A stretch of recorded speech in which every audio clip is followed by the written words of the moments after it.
Senior Minister, thank you very much for making the time and welcome to NUS. Very happy to be back. Thank you, sir. And may I also say welcome to the 328 students who are not from NUS and come from all over Singapore. I think a lot of you may not know, and in fact quite a lot of NUS students may not know that part of NUS was actually not NUS. It was a country club just across the road. Some of you may have been in primary school or kindergarten at the time, but in 2013, the country club became what we know today as University Town. And the guest of honor who officially declared that open was then Prime Minister Lee. So we are so happy to welcome you back again, sir. If I may start with that and think about Singapore and the competing needs of a small country, land use, of course, being one. How much do you think, sir, that being a small country has defined us as Singapore, and what other elements do you think are present?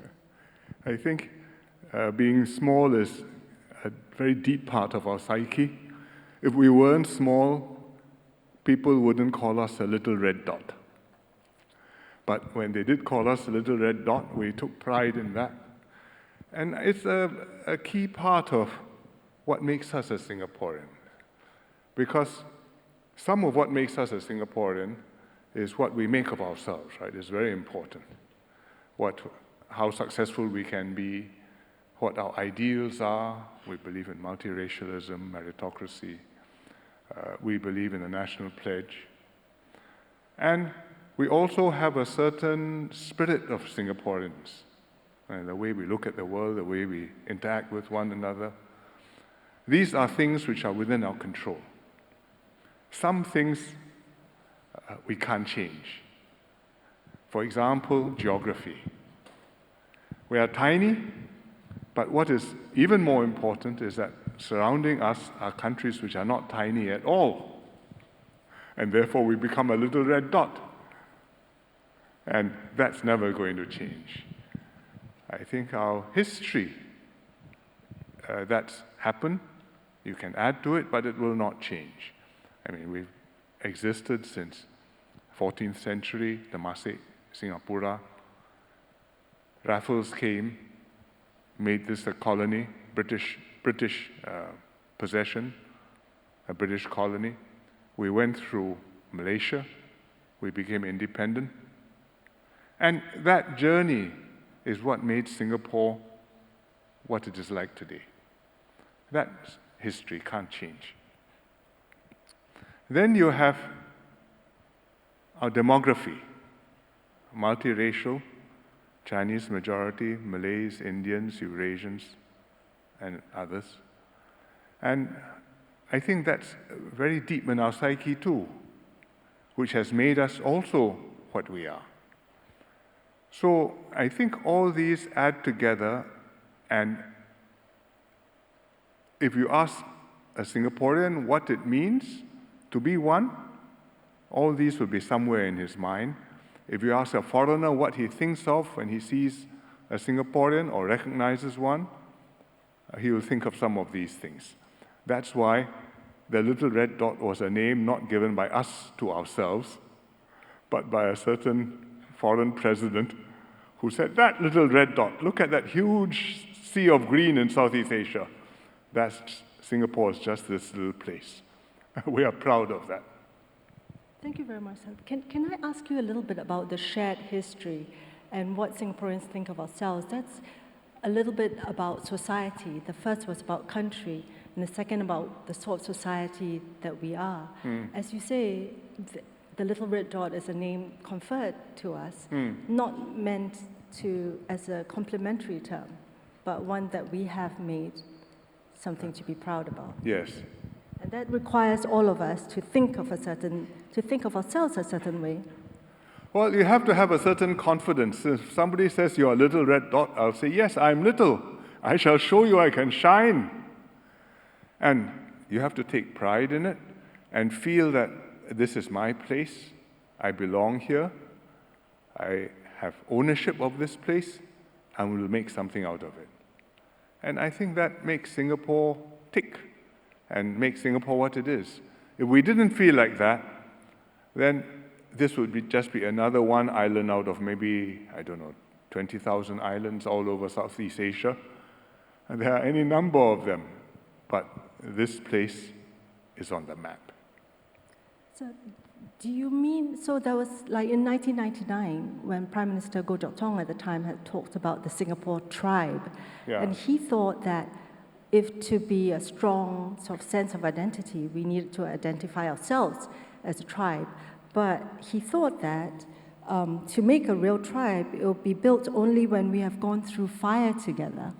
And I quote him, and remembering that time, it was 1999, he said, "The younger generation of Singaporeans have had no experience of hardship, let alone racial riots and external threats. Their lives have been mainly plain sailing, so their bonds to Singapore and the sense of service to the country is not as strong as the older generation." So at the time, he felt maybe the Singapore tribe wasn't quite as formed yet. But since 1999, we've had quite a lot of excitement. Right. So 4 years after that, it was SARS, right? Yeah. And then thereafter that, many things, subprime crisis, we had the longest drought in 150 years, and most recently, of course, COVID. So we have maybe not the same degree as the first generation of Singaporeans, but we will say, the last 25 years. I think every generation will have your own crisis. Don't worry, it will come. I don't wish it upon you, but it will come whether you like it or not.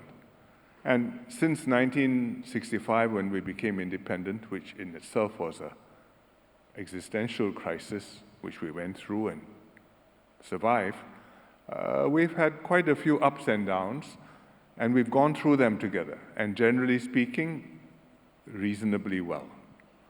And as this historical memory builds, and the shared experience of having lived through it and endured it and come through is ingrained in our collective psyche, I think that sense of Singaporeanness, of a shared national identity, gradually strengthens.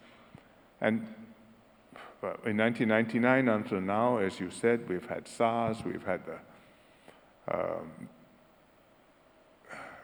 global financial crisis, 07, 08. We've had COVID. Now we've got superpower rivalry.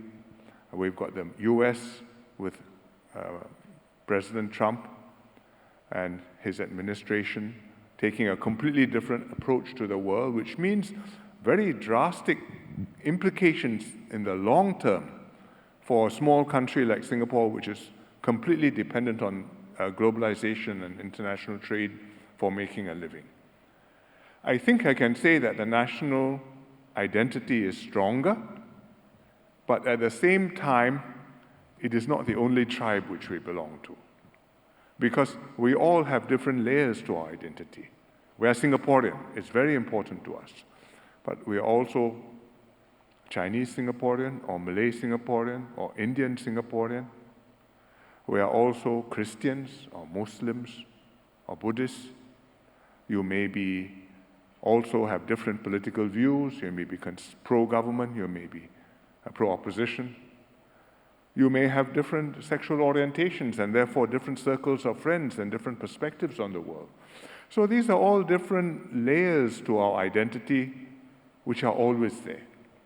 And I think if I'm honest about it, if we are honest about it, we'd say the national identity as a Singaporean, it's important, but it's not the only one we have. And for many Singaporeans, it is not the most important part of his identity. If you poll them, you will find for many Singaporeans, religion is a very important part of their identity, particularly for Muslims, particularly for Christians, and amongst the Christians, particularly amongst the non-Catholics. And there are other elements as well. Race is very important. Language is important, especially for the older generations. Younger ones all speak English, but even so, if the PM does a National Day rally and doesn't speak in Malay or Chinese, I think everybody will feel a sense of loss. So these are all other aspects, and we must know that, because we are one people, but that people, we're not all identical, and there are fault lines which we have to guard. Can I ask you about the challenges to this sort of togetherness, this sense of being one nation? You had at one point identified two opposing forces that challenged this sense of national identity. The first is the force of globalization. And you said we will all, like the chances that we will all become citizens of the world, and then that will just dissolve by globalization. So that means you're not really a citizen of all countries, or no one in particular. Yeah. The second one is if we fought among ourselves and fractured along different lines within Singapore. Yeah. So today, I mean, you made this speech about 10 years ago. So today, of these two challenges, which one do you see as the greater? I think both remain risks. It's very hard to say which is the more salient one, because it varies with issues. If external development happens, for example, the war in the Middle East between Israel and Hamas, we feel the differential tugs in Singapore. We're all upset about it, but the Muslims are much more upset about it than the non-Muslims. It's a reality. It's natural. If something happens in India, the Indian Singaporeans, many of them, will have a much closer interest in that than non-Indian Singaporeans. If something happens in China or in Taiwan, again, there are different pulls, and that's a pull on the majority community in Singapore. And you're talking about very powerful external forces. China's influence in the world is growing. India is developing, and with Mr. Modi is taking a much higher international profile. The war in the Middle East is going to go on for a very long time in one form or other. So we are going to be pulled in the immediate term from time to time in very different directions. And our job is to resist that and to remember, yes, I'm Muslim, or I'm Chinese, or I'm Indian, but I'm also Singaporean, and I do owe something here, and I belong here, and I should look at the world starting from here. That's now. If we look at it in a somewhat longer term and ask, what happens to Singapore maybe 20, 30 years from now? We're all educated quite well. Many will have gone to university. Already about half of Singaporeans go to university, and probably over the lifetime more will. I have skills, I can travel, and maybe it's a little bit harder now, but quite a lot of countries will be willing to take me. And what is it which is going to make me feel that I'm Singaporean and I belong here? If I'm Japanese, it's quite clear, right? I mean, the Japanese, first, ethnically, they are more homogeneous. Secondly, language-wise, most of them speak mainly Japanese. And it's a significant, big chunk of islands. You belong there. That's who you are. Now, in Singapore, we belong here. We think this is who we are. But at the same time, individual Singaporeans could belong in many other places. What makes you decide you want to be here and this is your home? And it can't just be the char kway teow or the durian. It has to be something deeper. And that takes time to build up. You know, this really, I mean, the question of what makes a Singaporean choose to be Singaporean. Yeah. And as you know, Mr. Rajaratnam said, being Singaporean is not ancestry, but choice and conviction. Yes. And he meant it in a very specific way, though, not the choice like where do you want to be, what do you want to make, where do you want to make your home, how do you decide what nationality. He meant it so in a specific way to say, the commitment to Singapore. Being Yeah. Singaporean to him, and he said, being Singaporean means forgetting all else in your commitment to Singapore. Well, I think forgetting all else is a very tall order. Mr. Rajaratnam believed in it. He was an idealist. He himself held that uppermost. For, as I explained, for many people, being Singaporean is important, but it may not be the most important part of your identity. And we have to accept that. That's the way people are. That's the way Singaporeans are.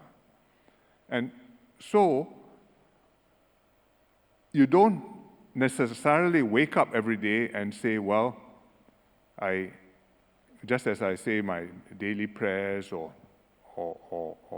mantra, every morning I don't stand up and recite the pledge to myself. We're Singaporeans, right? But it's just one aspect of my identity, and I have to decide how important I want that to be.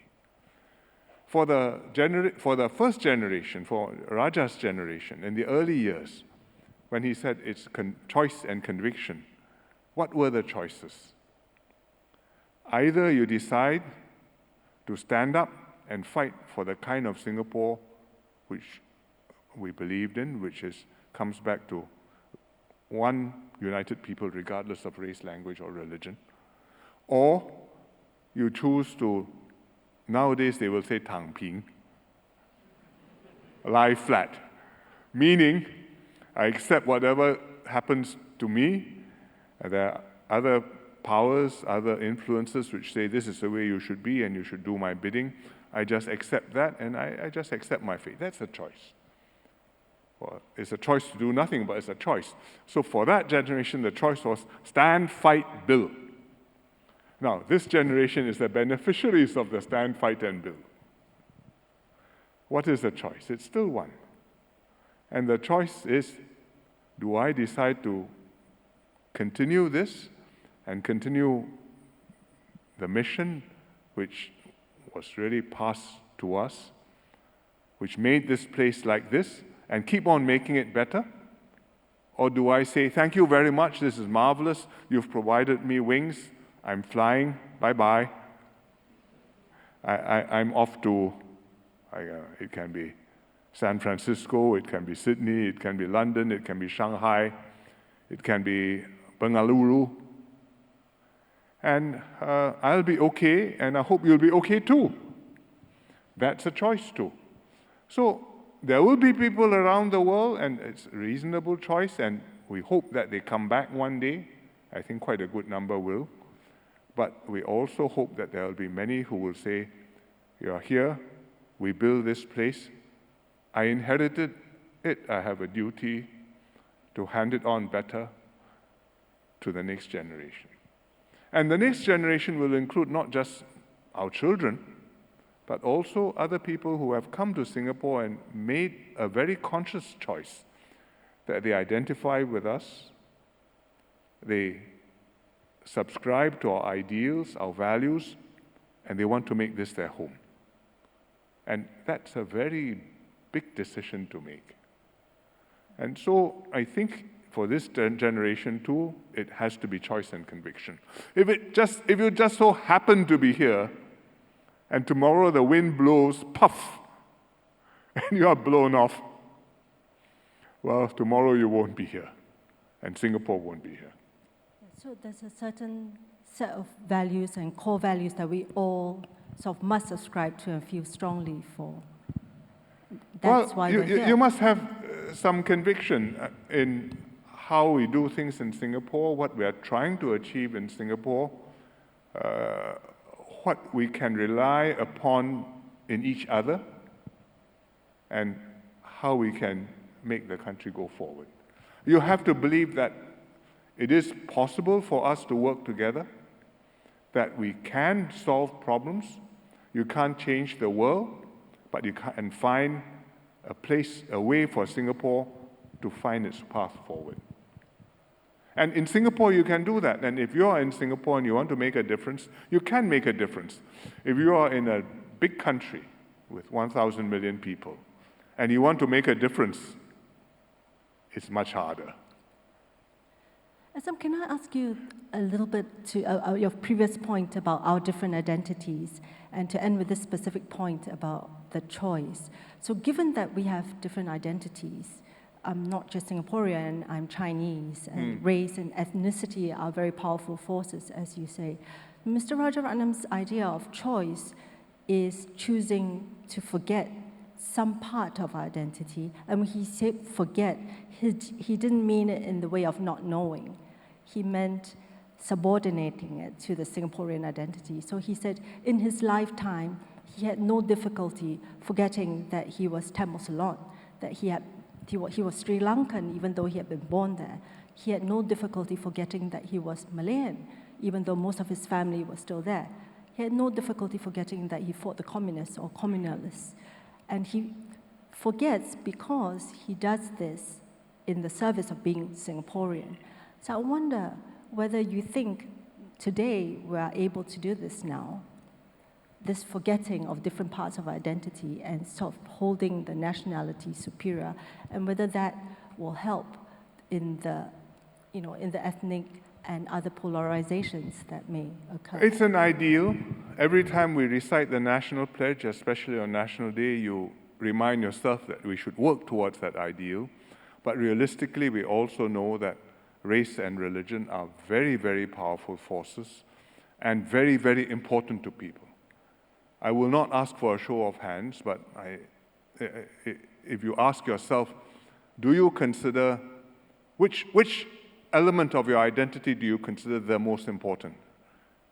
Your nationality, your race, your religion, your country of origin or country of birth, or your language which you speak?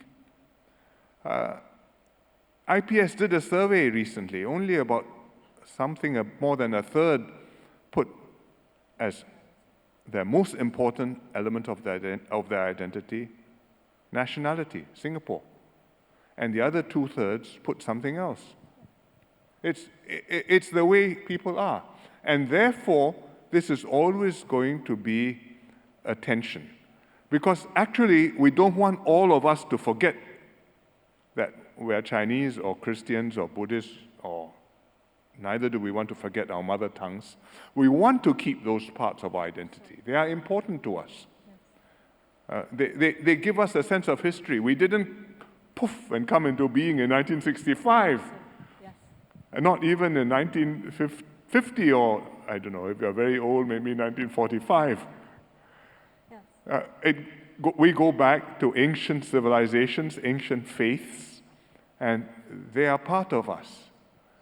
And therefore, and in that sense, they give us a sense of ballast. I've been here a long time too. You may be 300 years as a great country, but my civilization is not younger than you. So I want to keep that. I want to keep the links it therefore gives us with the region, because the region is mostly, we have Muslim populations in Malaysia and Indonesia, our neighbors. I want to keep the links with China or Taiwan or Hong Kong, because we speak their language, we're familiar with their culture. I want to keep the links with South Asia, with India, even with Sri Lanka. And yet, I don't want to be co-opted by them and be subsumed by them, or follow what is happening there, regardless of what it means to Singapore. And that is very, very challenging. So this, what it means to Singapore, really is the glue that holds all of us and defines us Singaporeans. So there has to be something there is something which we hold in common together. We've grown up here, we've grown up, our friends are here, our family is here, we've made contributions here, we hope to do things here. This place is our home, and this place has its own interests. You are not a Chinese island, you are not an Indian island, you are not a Malay island or a country, you are a Singaporean country. And it's quite fundamental to us. Rajaratnam, in 1975, when he first went to China, took great pains to explain to his hosts that Singapore, we are majority Chinese, but please do not misunderstand, we are not a Chinese country. We are a multiracial country which happens to have a Chinese majority. And therefore, we treat you as we want to be your friend, but remember that we are a different country. But his Chinese hosts, they thought it was extremely natural that your population is 75% Chinese. You should naturally be thinking like us and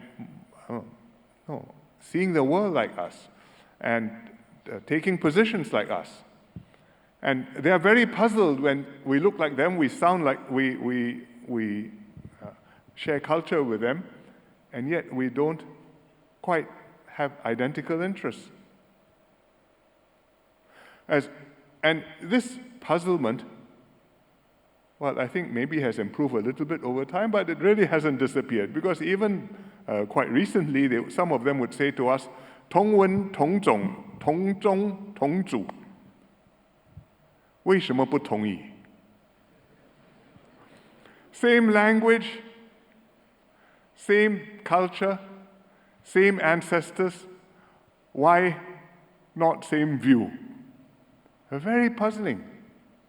And yet, if we don't maintain the same view, very often we can agree, we work together, but sometimes we have to disagree, and you have to understand, well, we have different national interests.